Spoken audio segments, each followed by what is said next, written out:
Amém, irmãos? Então vamos continuar, né, nessa segunda parte agora. Vou botar ela como parte B, né, da ministração. Vai ser a parte B. E vamos avançar agora mais um pouco. Vou ver se eu procuro ser mais rápido, porque ainda tem bastante versículos ainda. Vamos ver agora Atos 7:51. Atos 7:51.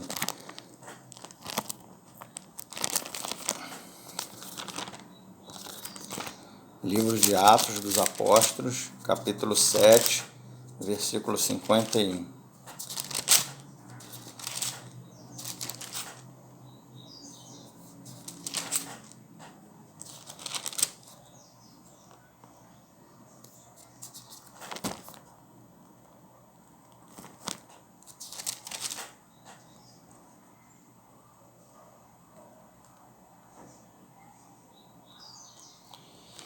Então diz assim, ó: homens de dura cerviz e incircuncisos de coração e de ouvidos, vós sempre resistis ao Espírito Santo, assim como fizeram vossos pais também, vós o fazeis, né? Então aqui a gente sabe que isso aqui é pregação de Estevão, né? Estevão estava pregando, né, da graça de Cristo, da igreja. E aqui ele fala que quando os homens rejeitam, né, as palavras de Estevão, Estevão estava cheio do Espírito Santo, né? Aqui no mesmo capítulo, Atos 7:55, fala assim, ó: mas Estevão, cheio do Espírito Santo, fitou os olhos no céu e viu a glória de Deus e Jesus que estava à sua direita. Né? Estevão, ele estava cheio do Espírito. E aqueles homens, quando rejeitavam aquelas palavras de Estevão ali, eles estavam rejeitando o próprio Espírito Santo. Então Estevão fala para ele: homens de dura cerviz e incircunciso de coração. O que é incircunciso de coração? Né? Que ainda andavam na carne, ainda estavam andando no natural. Né? Incircunciso de coração, porque a verdadeira circuncisão de Cristo, né, é a crucificação da nossa carne. Fomos crucificados com Cristo, morremos para esse mundo, né, para viver para Deus. Essa é a circuncisão de coração, aqueles que crucificaram a sua carne, que já aceitaram essa provisão. Se nós cremos que fomos crucificados com eles, mas agora não somente vamos desfrutar disso. Esse é o X da questão. Muitas das vezes a gente crê, entende, né? Fica no âmbito do entendimento, do desfrute. Nós cremos que fomos crucificados com Ele, né? E desfrutamos na nossa mente, no nosso sentimento, estamos desfrutando da palavra. Mas o Senhor não somente quer que nós desfrutemos da palavra, mas o Senhor quer que nós venhamos usufruir da palavra, experimentar dela, viver por ela. Entende? Quando você vive pela palavra, você toma ela para si. Então agora verdadeiramente eu fui crucificado com Cristo e agora não vivo mais. Agora Cristo vive em mim. Agora a provisão ela passa a ser sua e agora Deus ele começa a ver uma obra de Deus no homem. Né? É assim que funciona. Quando nós tomamos a provisão e usufruindo, não somente desfrutamos, mas usufruímos da provisão. Temos ela para nós, né? Então aqui Estevão está falando: vós sempre resisti ao Espírito Santo. Né? E isso é o que nós fazemos quando nós rejeitamos a graça, a provisão. Nós rejeitamos a árvore da vida. Nós deixamos de comer da árvore da vida. Isso aí se chama resistir ao Espírito. Entende? Toda a provisão foi dada. Então, quando a gente está falando de relacionamento de Deus com o homem, que o relacionamento de Deus com o homem não muda, que era o mesmo que Deus tinha com Adão, é o mesmo que Deus tem com o homem depois da queda, que é o ímpio, né? O mesmo relacionamento que tinha antes de Adão cair, ainda na inocência, e é o mesmo relacionamento que o Senhor tem conosco hoje, o homem redimido. Que relacionamento é esse? É que Deus ele tem provisão para o homem, ele tem a árvore da vida, né? Que a gente sabe que é Cristo. A gente tem as provisões da cruz, as provisões da ascensão, as provisões né, do derramamento do Espírito. Nós temos todas as provisões de Cristo para nós, né? Então, isso daí é uma figura da árvore da vida, as provisões de Cristo para nós. A graça como toda em si, é uma figura da árvore da vida. Então, nós podemos tomar da árvore da vida ou podemos rejeitar ela. Quando nós estamos rejeitando a graça, nós estamos resistindo ao Espírito, né? Vós sempre, esse era o problema deles ali e o nosso também. O problema nunca está na graça. Por que muitas das vezes a gente fica como menino, inconstante, levado a todo lado, todo vento ao redor, por todo o vento de doutrina, e a gente não amadurece? Porque rejeitamos o Espírito Santo. Não comemos, não usufruímos da graça, a ponto da graça passar a ser nossa. Ele deu o seu Filho unigênito, Ele deu a graça. Mas como é que o que nós fazemos com a graça, com que Deus nos deu? Deus está considerando a nossa responsabilidade. Deus nos deu algo e Deus está tratando conosco como pessoas responsáveis com o que Ele nos deu. É lógico que temos o livre-arbítrio. Deus não vai interferir nisso. Ou optamos pela árvore da vida, pela graça, pela provisão, ou nós rejeitamos e ficamos nisso aqui, ó. Vós sempre resistir ao Espírito Santo. Né? Vamos ver uma figura, eu já falei na reunião lá na casa do irmão Renato com relação a isso, mas vamos dar uma passada rápida, né? Gênesis 6:5, Gênesis 6:3. Gênesis 6:5 e 6:3. Gênesis 6:5. Viu o Senhor que a maldade do homem se havia multiplicado na terra e que era continuamente mal todo o desígnio do seu coração. Então aqui Deus via que não habitava mais bem algum no homem, todo o desígnio, não tinha nada de bom no homem. O homem já tinha se corrompido de tal maneira de que todo o desígnio do coração do homem já era mal. Então, quando o homem chega nesse ponto aqui, não tem mais saída para ele. Deus sabe que ele não vai aceitar a graça, né? Capítulo 6, versículo 3. Então disse o Senhor: o meu espírito não contenderá para sempre com o homem, pois este é carnal. Olha só, é carnal. Por que o espírito não contenderá para sempre com o homem? Porque ele é carnal. Então significa aqui que desde a queda de Adão até a época de Noé, né, que esse capítulo 6 aqui de Gênesis está falando da época de Noé, o Espírito de Deus estava contendendo com o homem. Desde que o homem caiu até Noé, o Espírito estava contendendo com o homem. Era isso que acontecia o tempo todo. E Deus ele deixava o homem no livre-arbítrio. E a gente vê que mesmo nessa época, Noé achou graça aos olhos de Deus, né? A gente vai ver aqui que no capítulo 5 ainda, no capítulo 6 de Gênesis ainda, versículo 9, eis a história de Noé. Noé era homem justo e íntegro entre os seus contemporâneos. Noé andava com Deus. Olha só, Gênesis 6, 9. Noé era homem justo e íntegro entre os seus contemporâneos. Noé andava com Deus. Noé era um contraste na geração dele. Então, enquanto Deus contendia com toda aquela geração, Noé andava com Deus, né? Porque a graça já tinha sido dada naquela época. Outro personagem que também andou com Deus naquela época foi Enoque. Gênesis 5, 22. É só virar a página. Andou Enoque com Deus, e depois que gerou Matusalém, viveu 300 anos, e teve filhos e filhas. 23. Todos os dias de Enoque foram 365 anos. 24.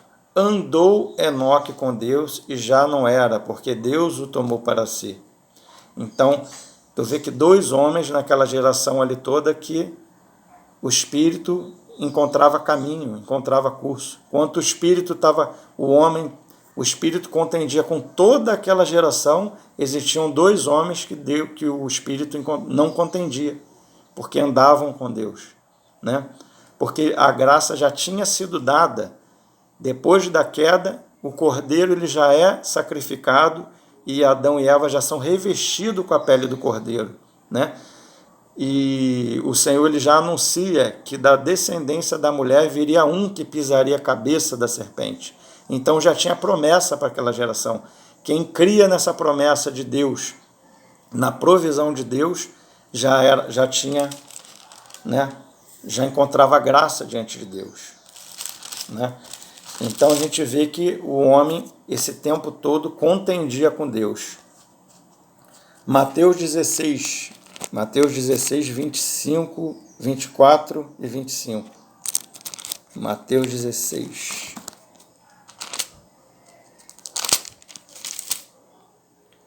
Vai ver alguns outros aspectos.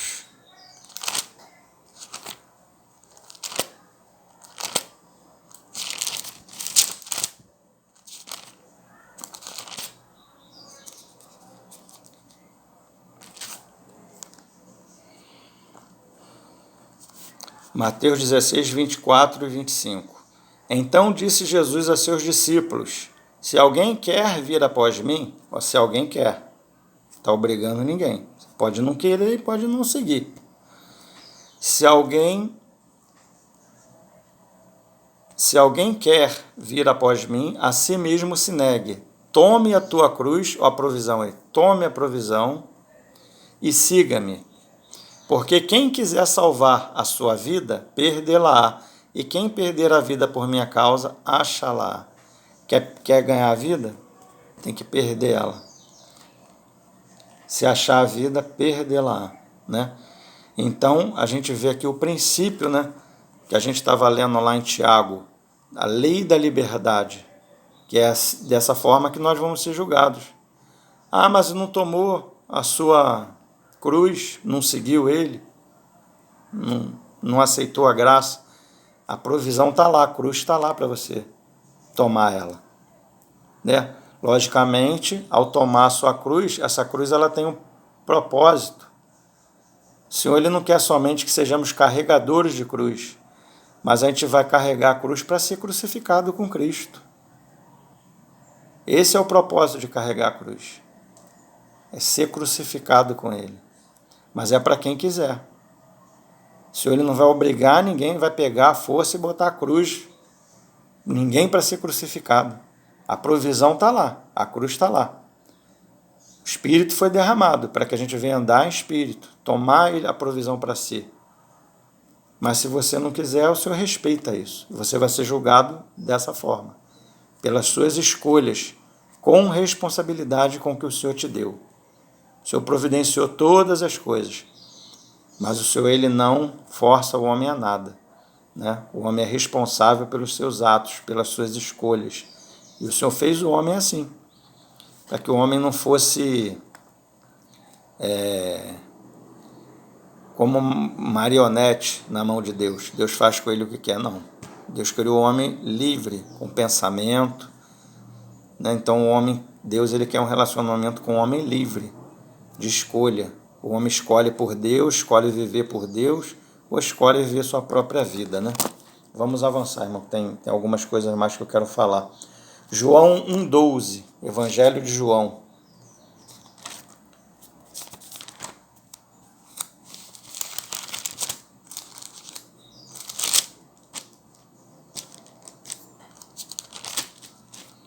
João 1,12.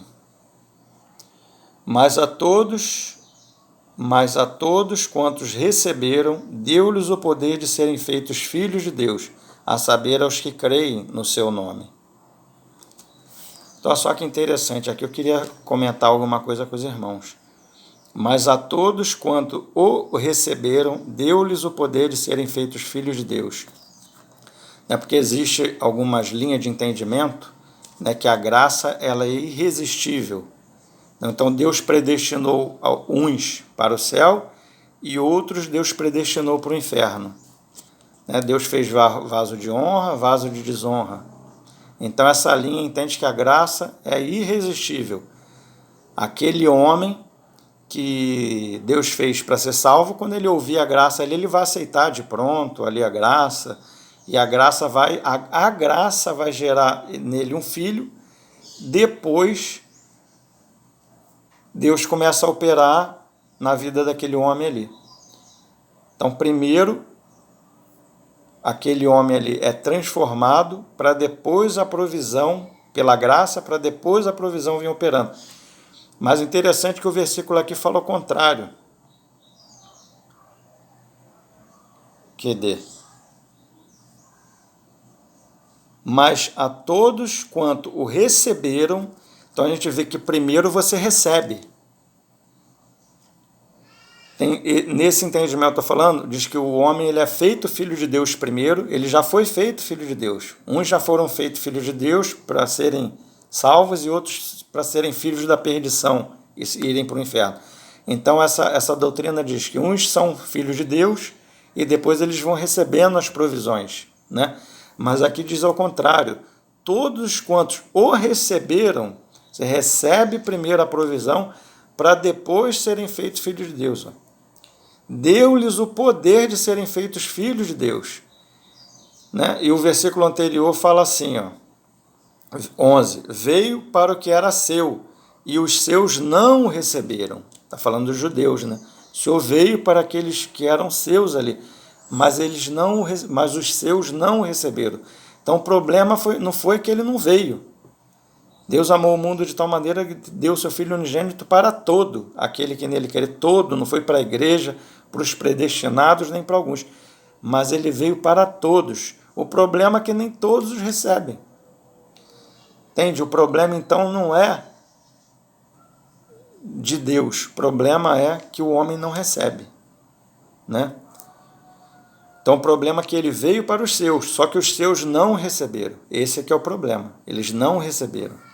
Foi escolha deles, eles escolheram não receber.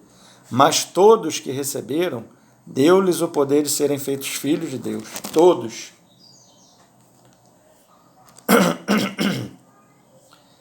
Romanos 4:3. Romanos 4:3.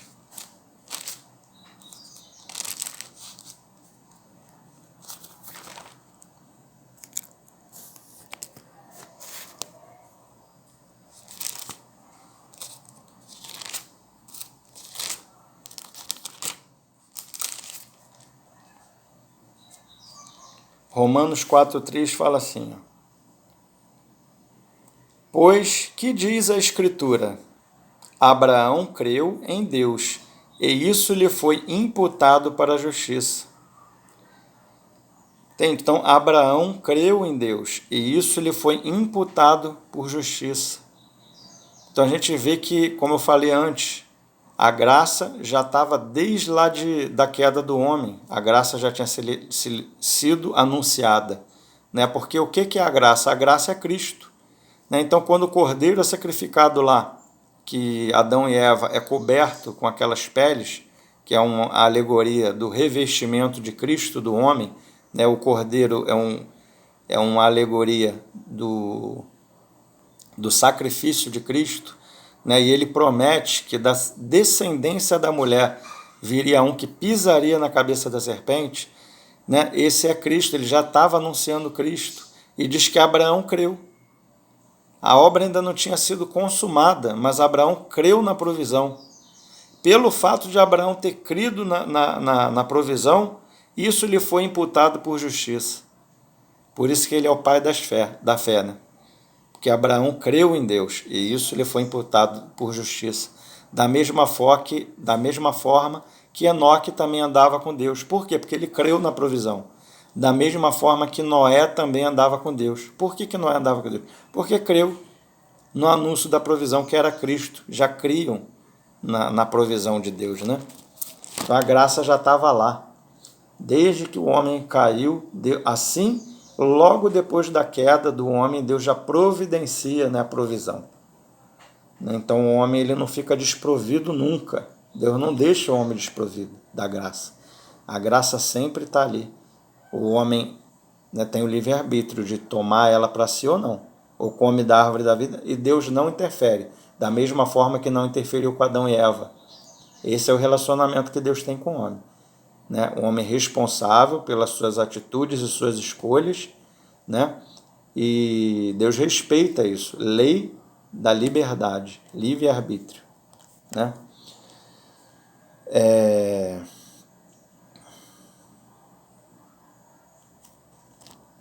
Gênesis 5, 24 a gente já leu? Nem sei se a gente já leu. Gênesis 5, 24. Gênesis 5, 24.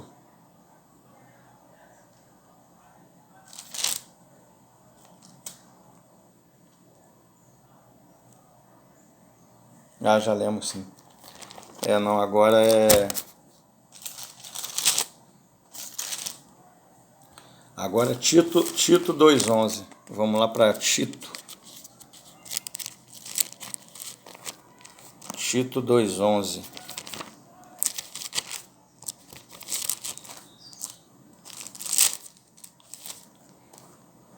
Eu tenho anotado aqui, irmãos, porque é muito versículo, eu separei muito versículo dessa vez, aí eu anotei aqui. Aí tem uns que eu já li, porque senão eu ia esquecer, que era muita coisa.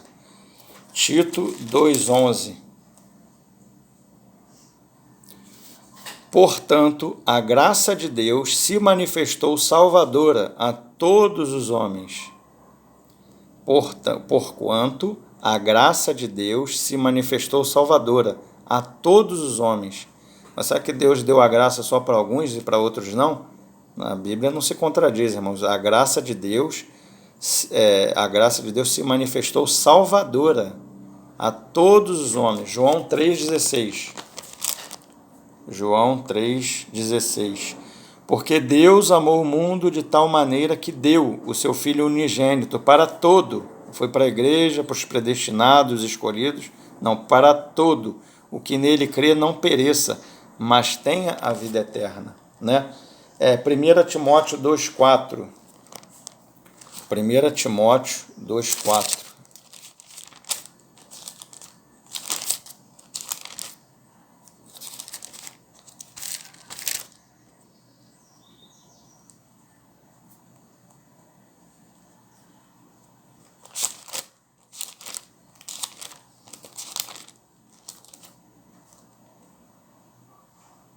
O qual deseja que todos os homens sejam salvos e cheguem ao pleno conhecimento da verdade. Então Deus ele deseja que todos os homens sejam salvos. Esse é o desejo de Deus. E cheguem ao pleno conhecimento da verdade. Mas Deus ele é soberano, às vezes a gente pensa assim, né? Deus é soberano. Se ele tem vontade que todos os homens, por que ele não salva todos os homens? Porque Deus, ainda que ele seja soberano, Deus ele tem um caráter. E Deus ele não na sua soberania, ele funciona, né, conforme o seu caráter. E o caráter de Deus é deixar o homem livre. E Deus ele age conforme o seu caráter, não conforme a sua soberania. Né? A sua soberania funciona segundo o seu caráter, né? Segundo o que ele é realmente, a sua essência. Né? E Deus, ainda que soberano, ele não é arbitrário. Ele deixa o homem livre, a ter a sua própria escolha. Né?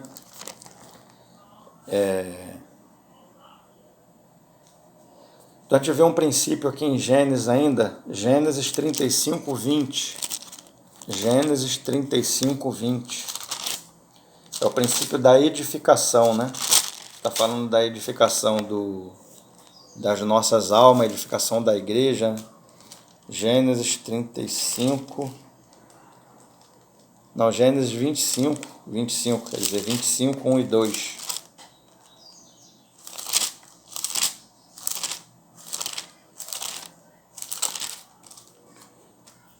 Gênesis 25.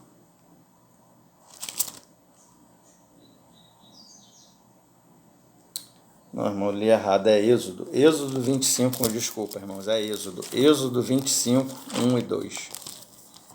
Êxodo, não é Gênesis, não. Estou falando, eu falei errado. Desculpa, irmão, me perdoa. A gente tá lendo aqui, anotei os versículos, tem tudo letrinha bem pequenininho. Às vezes estou me perdendo ali nas letras que estão miúdas. Os irmãos me perdoem, tenham um pouco de paciência comigo. Êxodo 25, versículo 1 e 2. Disse o Senhor a Moisés: fala aos filhos de Israel que me tragam oferta de todo homem cujo coração o mover para isto. Dele recebereis a minha oferta. Né? Deixa eu ver o princípio de Deus aqui, com a edificação, né? Então a igreja é edificada conforme, esse é um princípio, conforme o coração do homem é movido para isso. Entende? Você tem que escolher. Você pode não se mover para isso. Então é a escolha do homem, livre-arbítrio do homem e a responsabilidade do homem. Como você lidar com isso? Então são desses que Deus quer, sabe? Avançar com a provisão. Fala aos filhos de Israel que me tragam oferta de todo homem cujo coração o mover para isso. Se você mesmo, sabe, na tua escolha, você escolhe a provisão, você escolhe a edificação, se dá para Deus, Deus vai te usar, Ele vai aceitar a sua oferta. Traga oferta, mas Ele não quer oferta de qualquer um, Ele não vai aceitar, não vai se mover naquele homem que Ele vai forçar de jeito nenhum. Então Ele vai aceitar, o Senhor Ele vai se mover e vai edificar a sua igreja com aqueles que se darem como oferta a Deus, que o coração o mover para isso, né? Por a sua própria vontade, espontânea vontade, decisão, responsabilidade do homem, percepção do coração, amor pelo Senhor, né? Pelas coisas do Senhor, aquele que o coração mover para isso. Nesse daí eu vou avançar com a minha edificação.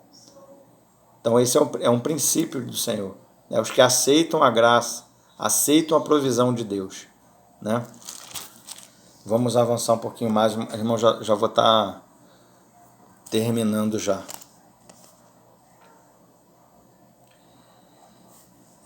João 15, 25. Agora a gente vai ficar um pouco no João 15, 25. No livro de João já vou estar terminando já. Já estou terminando já.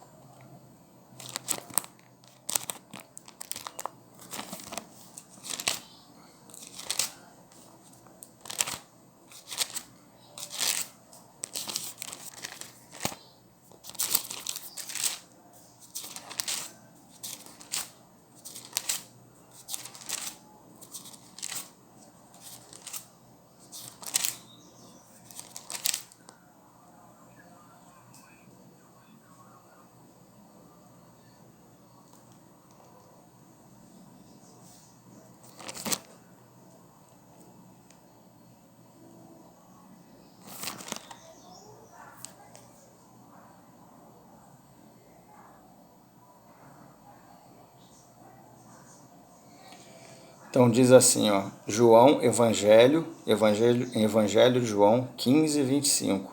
Isto, porém, é para que se cumpra a palavra escrita na sua lei. Odiaram-me sem motivo, né? Então a palavra diz que existem homens que odeiam a Deus sem motivo e por isso não aceitam a graça, né? E diz também, tem uma escritura que fala que os homens amaram mais as trevas do que a luz. Se eu não me engano, não sei se está em João, não sei se é João 15, João 5, João 15, 5. Não é esse não, João 3, deixa eu ver se eu acho aqui.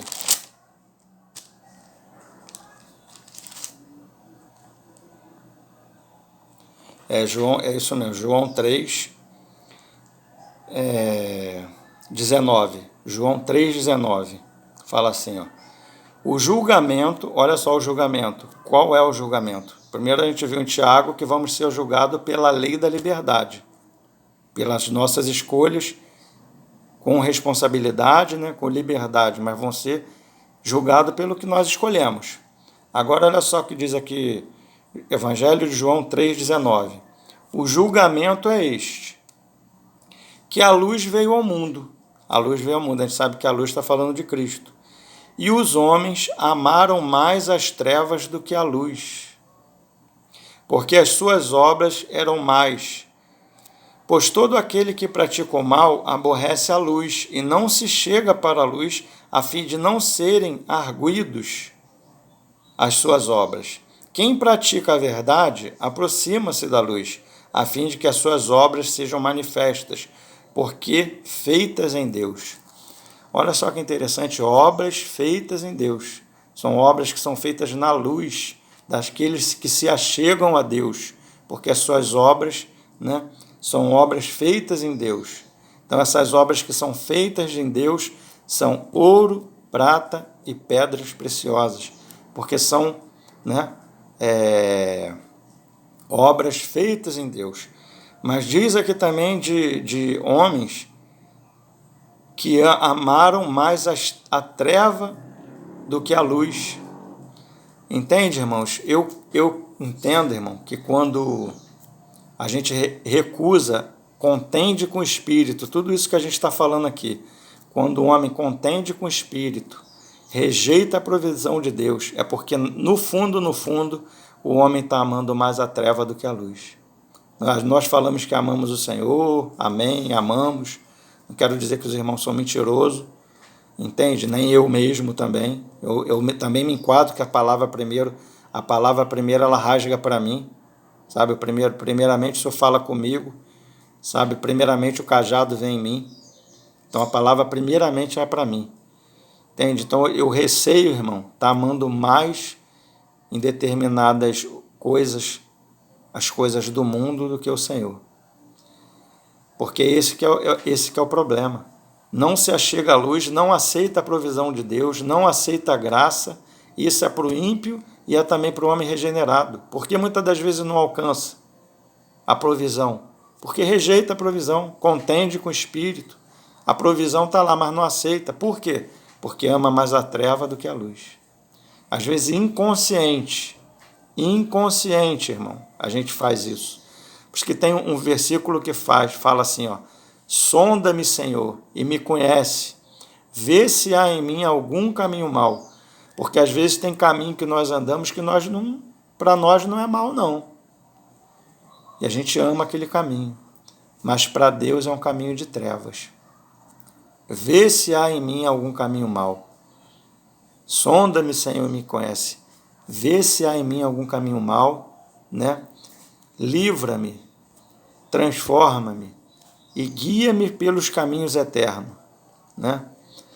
Então esse texto é isso, porque às vezes a gente está em caminhos que aos nossos olhos a gente está amando esse caminho e aos olhos do